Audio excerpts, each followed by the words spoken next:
आज के इस लेक्चर में हम जानेंगे लाइट और उसके फिनोमिना, रिफ्लेक्शन एंड रिफ्रैक्शन के बारे में।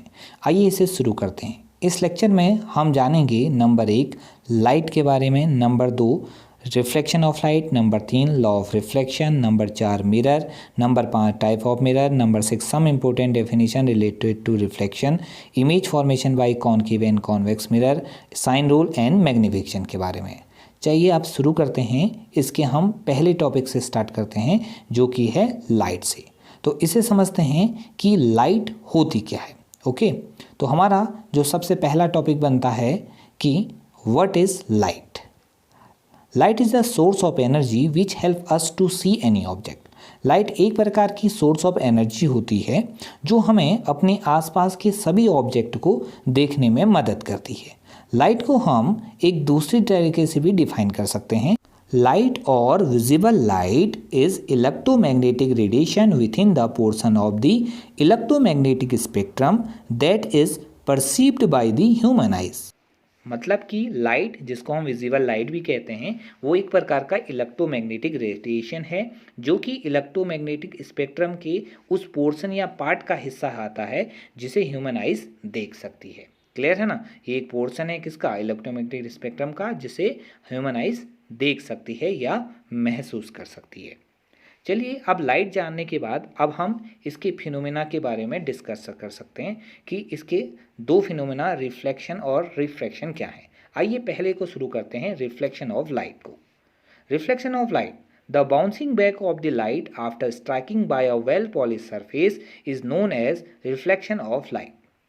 किसी भी लाइट का किसी भी वेल पॉलिश सरफेस से टकराकर बाउंस बैक हो जाना, ठीक है, क्या कहलाता है? रिफ्लेक्शन ऑफ लाइट कहलाता है। कब? जब ये किसी वेल पॉलिश सरफेस से जाके टकराता है। वेल पॉलिश सरफेस से टकराना है, टकराकर वापस उसी रास्ते में आ जाना ही आपका रिफ्लेक्शन ऑफ लाइट कहलाता है।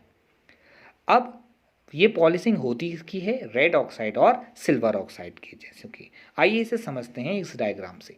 इसमें एक मिरर है जो एक वेल पॉलिश सरफेस है ग्लास का, और इस पर एक लाइट रे आती है जिसको हम क्या बोलते हैं? Incident ray. ये जो इंसिडेंट रे है मिरर के एक पॉइंट पर टकराती है जिसे पॉइंट ऑफ इंसिडेंट कहते हैं, और टकराने के बाद ये बाउंस बैक हो जाती है और इस लाइट रे को हम रिफ्लेक्टेड रे कहते हैं। जिस जगह पर ये टकराई हैं वहाँ पर एक हम 90 के एंगल पे लाइन खींचते हैं जिसको हम नॉर्मल कहते हैं। अब यहाँ पर दो एंगल बनते हैं, एक तो इंसिडेंट रे और नॉर्मल के बीच में जिसे हम एंगल ऑफ इंसिडेंट कहते हैं, और एक नॉर्मल और रिफ्लेक्टेड रे के बीच में जिसे हम एंगल ऑफ रिफ्रैक्शन कहते हैं, रिफ्लेक्शन। ठीक है, तो हमारे पास इस तरीके से दो के दो एंगल आ गए। चलिए अब इसको हम और क्लियरली समझने की कोशिश करते हैं। सपोज ये एक मिरर है जो कि एक वेल पॉलिश सरफेस से बनकर बना है। सपोज इसे किसी लाइट सोर्स जैसे सन के सामने रखा है तो वहाँ से एक लाइट रे आएगी और सपोज वो ऊपर स्ट्राइक करती है। इस रे को हम इंसिडेंट रे बोलते हैं, और जिस पॉइंट पर ये टकराई है उसे हम पॉइंट ऑफ इंसिडेंस कहते हैं। इस पर हम एक नॉर्मल खींचेंगे, यानी एक ऐसी लाइन जो इस मिरर के साथ 90 का एंगल बने, क्योंकि ये इमेजनरी है इसलिए डॉट डॉट से दिखा है। अब लाइट रे ओ से टकराएगी और बाउंस बैक हो जाएगी।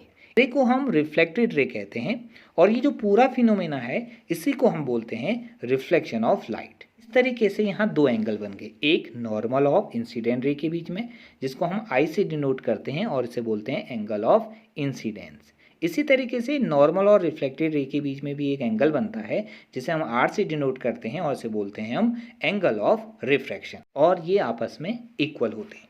तो अब हम नेक्स्ट टॉपिक के बारे में डिस्कस करते हैं जो है लॉ ऑफ रिफ्लेक्शन, यानी रिफ्लेक्शन के केस पर क्या होता है या इसका लॉ क्या है। इसको समझने के लिए इस डायग्राम को आपको ध्यान से देखना होगा, जिसमें इंसिडेंट रे, रिफ्लेक्टेड रे और नॉर्मल तीनों दिखाई दे रहे हैं, और वो तीनों एक ही प्लेन पर और एक ही पॉइंट पर हैं। तो इससे लॉज बनते हैं। There are following two laws of reflection. Number 1, the incident ray, the reflected ray and the normal at the point of incidence all lie in a same plane। मतलब कि जो इंसिडेंट रे है आने वाली रे है, जो रिफ्लेक्टेड रे है यानी जो जाने वाली रेस है, इंसिडेंट रे ये रही और रिफ्लेक्टेड रे ये रही जो जा रही है, और ये जो नॉर्मल है जो आपने खींचा है ये तीन के तीन एक पॉइंट पर ही मिलते हैं जिसको हम क्या बोलते हैं?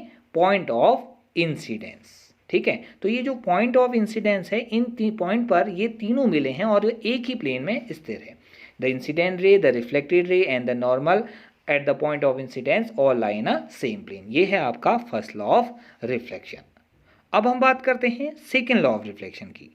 सेकेंड लॉ ऑफ रिफ्लेक्शन है the angle of reflection r is always equal to the angle of incident, that is angle i equal to angle r. ये कहना चाहता है कि आप जिस एंगल पे उसे टकराते हैं उतनी ही एंगल पे वो रिफ्लेक्ट भी होती है। यानी एंगल ऑफ इंसिडेंस अगर आपका आई है और एंगल ऑफ रिफ्लेक्शन अगर आर है तो आई और आर इक्वल होंगे। ठीक है। इस केस पर एंगल ऑफ इंसिडेंस है क्या, नॉर्मल से लेकर आपके इंसिडेंट रे का और नॉर्मल से लेकर रिफ्लेक्टेड रे को बोलते हैं एंगल ऑफ रिफ्रैक्शन। तो इस केस पर आई और आर आपके क्या होंगे, इक्वल होंगे। ये है आपका लॉ ऑफ रिफ्लेक्शन। ठीक, अब हम मिलते हैं अपने नेक्स्ट लेक्चर में और उसमें हम जानेंगे मिरर के बारे में।